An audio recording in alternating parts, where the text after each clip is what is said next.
오늘 민수기 12장은 모세의 형제들, 즉 누나 미리암과 형 아론 그리고 모세 사이에 있었던 사건입니다. 모세가 광야에서 장가를 가게 됐는데 구스 여자를 취하게 됩니다. 이 부분에 대해서는 여러 가지 내용이 있으나 지금 새벽 시간에 다 다룰 수는 없고, 아무튼 이 일로 미리암과 아론이 모세를 비방합니다. 1절 모세가 구스 여자를 취하였더니 그 구스 여자를 취하였으므로 미리암과 아론이 모세를 비방하니라. 자, 여기 비방하였다 하는 말은 면전에서 말하지 않고 등 뒤에서 이야기하다라는 뜻입니다. 문제가 있으면은 모세에게 찾아가서 이건 이러하니 문제인 것 같고 또 앞으로 이건 이렇게 하지 않았으면 좋겠다. 서로 오해를 풀고 대화를 해야 하는데 등 뒤에서 이야기를 한 것입니다. 자, 그리고 이 문제를 삼은 것이 모세가 새 장가를 들었다는 것이 문제가 아니었습니다. 그거는 2절 그들이 이르되 여호와께서 모세와만 말씀하셨느냐 우리와도 말씀하지 아니하셨느냐 하매 여호와께서 이 말을 들으셨더라. 하나님께서 아론에게도 나타나서 말씀하시고 미리암에게도 나타나서 말씀하시고 모세에게도 말씀하시는데 왜 최종 결정권, 그 최고의 권위는 모세가 가져야 하느냐 하는 이 권위에 대한 문제로 확대시킵니다. 자, 그런데 이 모든 것을 하나님이 다 듣고 계셨습니다. 그리고 하나님은 세 사람을 다 앞으로 나오라 하고 적극적으로 모세의 편을 들어주십니다. 그리고 하나님의 징계로 미리암이 문둥병이 걸리지요. 여기서 그럼 하나님이 왜 모세를 적극적으로 변호하시는가? 모세가 특별히 돈이 많아서도 아니고 그가 유능해서도 아니고 또한 도덕적으로 깨끗해서도 아닙니다. 오늘 성경을 보면은 하나님이 모세를 적극적으로 변호하시는 이유는 두 가지입니다. 먼저 3절 이 사람 모세는 온유함이 지면의 모든 사람보다 더하더라. 자, 하나님이 모세를 변호하시는 모세의 편을 드시는 첫 번째 이유는 그가 온유했다 하는 것입니다. 예, 그렇습니다. 하나님은 온유한 사람 편에서 온유한 사람을 변호해 주십니다. 여기 온유하다라는 말은 헬라어로 프라우테스라고 하고 구약의 히브리어로는 아나우라고 하는 단어입니다. 벌판을 질주하던 야생마를 길들여 교통수단으로 쓰게 됩니다. 이처럼 순해진 말을 프라우테스 말이라 이렇게 불렀습니다. 프라우테스라 말은 주인에 의해서 길들여지면은 오직 한 사람 주인의 말만 듣습니다. 주인이 앉아 하면 앉고 일어서 하면 일어서고 먹으라 하면 먹습니다. 오직 한 사람 주인에 의해서만 길들여진 것을 바로 프라우테스라고 말합니다. 그래서 하나님이 온유하다 하는 건 그저 착하고 마음이 넓고 관용이 있고 그런 것이 본질이 아닙니다. 오직 한 분, 주인 되시는 하나님에게만 길들여졌다 하는 그 말씀입니다.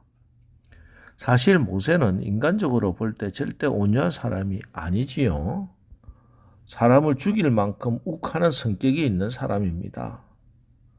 그런데 그가 다른 일은 몰라도 나는 하나님 일에는 온유하다. 하나님께는 길들여졌다. 하나님이 나에게 이렇게 말씀하시면 내가 아무리 다른 생각을 가지고 있어도 하나님께서 하라고 하시면 하고 하나님이 멈추라고 하시면 멈춘다. 나는 세상에 그 어떤 것도 나를 길들일 수 없어도 하나님의 말씀은 나를 길들였고 하나님께서 이렇게 하라고 하면 나는 반드시 행하는 사람이다. 이게 모세의 온유함입니다. 그래서 오늘 새벽에 하나님께서 저와 여러분에게 묻고 계십니다. 여러분의 열정은 하나님께 향해 있습니까? 여러분은 예수님 때문에 욕심과 성질과 본능을 통제할 수 있습니까? 온유는 내가 타고난 성품이 아닙니다. 성령의 열매지요.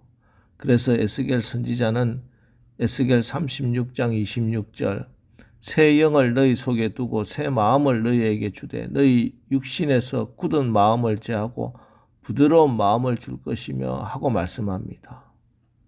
예, 능력과 생명의 성령께서 우리에게 임하시면은 우리의 육신에서 딱딱하고 굳은 마음을 제하시고 새 마음을 주시는데 그것이 바로 부드러운 마음, 온유한 마음입니다. 하나님의 성령은 당신의 자녀들을 온유한 자로 길러가십니다. 예수 잘 믿는다 하는 것은 성령으로 충만해지는 것이고 곧 온유해지는 것입니다. 그래서 여러분 성령께서는 우리가 온유하지 못하고 가시돋친 말을 하고 헐뜯는 말, 불경스러운 말을 할 때 슬퍼하십니다. 여러분이 분을 내고 화를 내고 혈기를 부리면은 성령은 근심하신다. 성경이 분명히 말씀하고 있습니다. 에베소서 4장 30절로 32절 하나님의 성령을 근심하게 하지 말라. 그 안에서 너희가 구원의 날까지 인치심을 받았느니라. 너희는 모든 악독과 노함과 분냄과 떠드는 것과 비방하는 것을 모든 악의와 함께 버리고 서로 친절하게 하며 불쌍히 여기며 서로 용서하기를 하나님이 그리스도 안에서 너희를 용서하신과 같이 하라. 여러분 성령을 근심하게 하는 죄가 얼마나 무서운 죄인지 깨달으시고 두렵고 떨림으로 이 말씀 받으시기 바랍니다. 그리고 오늘 새벽에 성령께 간구하십시오. 주여 나를 온전히 다스려 주시고 오직 하나님의 말씀으로 길들여 주옵소서. 성령으로 충만하게 하사 온유하게 하옵소서.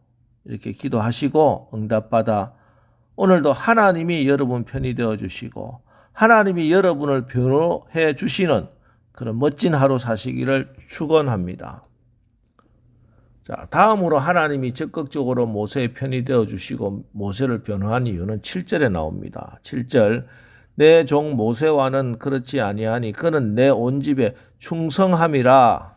자, 여기 충성이라는 말은 헬라어로 피스토스라고 하는 말인데 이 충성의 가장 큰 특징은 변함이 없는 것이고 지속적이라는 것입니다. 오직 하나님을 향하여 변함없이 충성한다는 것.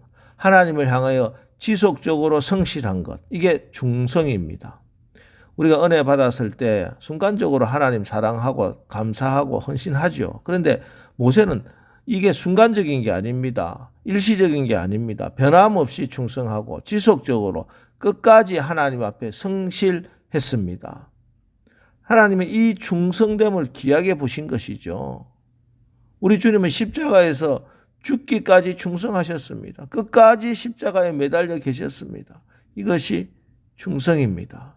그리고 마침내 다 이루었다고 선언하시고 운명하셨습니다.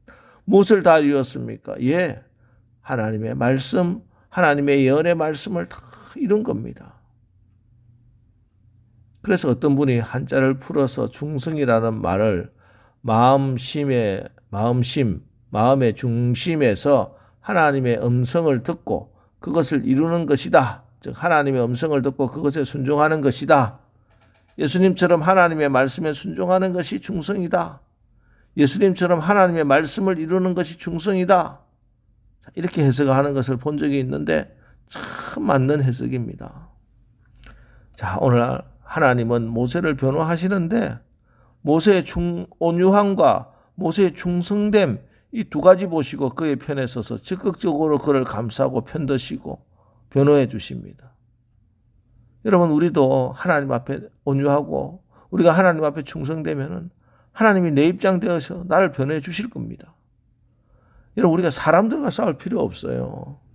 우리가 사람들과 싸워서 나는 이렇고 당신은 저러니 시시비비 가리고 그 사람과 원수 맺을 필요 없습니다. 가장 중요한 것은 내가 하나님 앞에 온유하냐, 내가 하나님 앞에 충성된 종이냐 하는 것입니다. 자, 오늘 이번 한 주간 시작하면서 기도하는 가운데 성령님이 여러분을 온전히 지배하셔서 하나님 앞에 하나님 말씀에 길들여지는 온유함, 또 지속적으로 끝까지 믿음 지키는 충성의 성령의 열매를 맺게 되시기를 주님의 이름으로 축원합니다.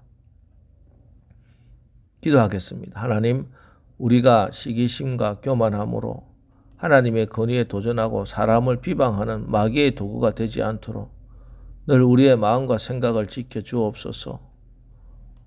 오늘 모세를 보시고 온유함과 그 충성됨을 통하여 하나님이 항상 편히 되어 주시고 하나님이 변호해 주심을 읽었습니다. 주님, 제가 성령으로 충만하여서 하나님께 하나님 말씀에 길들여지게 하옵소서. 지속적이고 변함없이 끝까지 믿음의 자리, 헌신의 자리를 지켜나가는 충성된 주의 종이 되게 하옵소서. 그래서 늘 하나님이 편히 되는 그런 인생, 하나님이 늘 변호해 주시는 그런 신앙 살게 하옵소서. 예수님의 이름으로 기도합니다.